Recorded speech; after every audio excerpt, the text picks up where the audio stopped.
অনেক মসজিদে নারীদের জন্য জায়গা রাখি না, কিন্তু মাহফিলে কিন্তু ঠিকই থাকে। থাকে কি থাকে না? মানে মসজিদে গেলে ফিতনা হবে, কিন্তু মাহফিলে আসলে সমস্যা নাই। বিষয়টা কি এরকম? বরং মসজিদে গেলেই তাদের জন্য এক্সট্রা একটা রাস্তা থাকে, তারা নিরাপদে প্রবেশ এবং বের হতে পারে, ঠিক কি না? কিন্তু মাহফিলের ক্ষেত্রেই দেখা যায় অনেক জায়গায় ওই ছোট ছোট দোকানগুলো বসে, ওয়াজ তো শোনেই না, খালি ওগুলো খাইতে আসে। এরকম আছে না? আল্লাহর হাবিব সাল্লাল্লাহু আলাইহি সাল্লাম বলেছেন, লা তামনাউ ইমা আল্লাহিল মাসাজিদ, মেয়েদেরকে মসজিদে আসতে নিষেধ করো না। ও বুয়ুতুহুন্না খায়রুল লাহুন্না, তবে বাড়িতে নামাজ পড়াটাই তাদের জন্য উত্তম।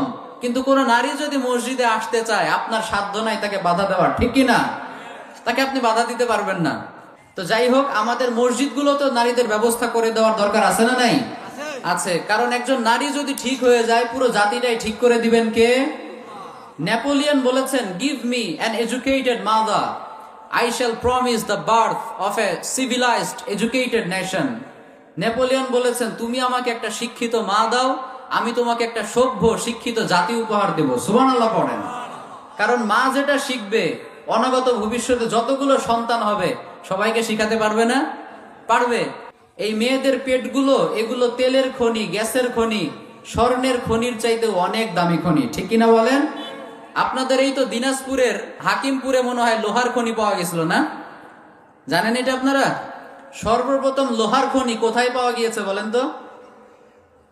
জানেন না? নিজের জেলা নিজেই জানেন না। এই দিনাজপুরের হাকিমপুর উপজেলাতে সর্বপ্রথম লোহার খনির সন্ধান পাওয়া গিয়েছিল। কিন্তু এর অনেক আগ থেকে এর চেয়ে দামি খনি আমাদের এলাকার মধ্যে ঘুরে বেড়াতো, আমরা বুঝতেই পারি নাই। একটা মহিলার পেট, এটা তেলের খনি, স্বর্ণের খনি, গ্যাসের খনির চাইতে অনেক দামি খনি। কারণ একটা মা যদি নিজেকে ভালো রাখতে পারে, একটা সেই রকম ডেডিকেটেড মাদার হতে পারে, সন্তানকে মানুষ করার একটা দৃঢ় ইচ্ছা শক্তি রাখতে পারে, তাহলে এক একটা মহিলা এক একটা যুগ শ্রেষ্ঠ মুফাসসির জন্ম দিতে পারে, ঠিক কিনা? আর মেয়েরা যদি নাটক সিনেমা নিয়ে ব্যস্ত থাকে, স্টার জলসা, জি বাংলা, এগুলো নিয়ে সারাদিন মত্ত হয়ে থাকে, ওদের পেট থেকেই বেরোবে এরশাদ শিকদারের মতো কুখ্যাত সন্ত্রাসী, ঠিক কিনা? এরা হবে দেশের শত্রু, দশের শত্রু, যারা 31st নাইটে মেয়েদের ওড়না ধরে টান দেবে, যারা এক একটা সাইন দিয়ে দেশের কোটি কোটি টাকা বিদেশে পাচার করবে, ঠিক কিনা? এজন্য মেয়েদেরকে আমাদের শিখাতে হবে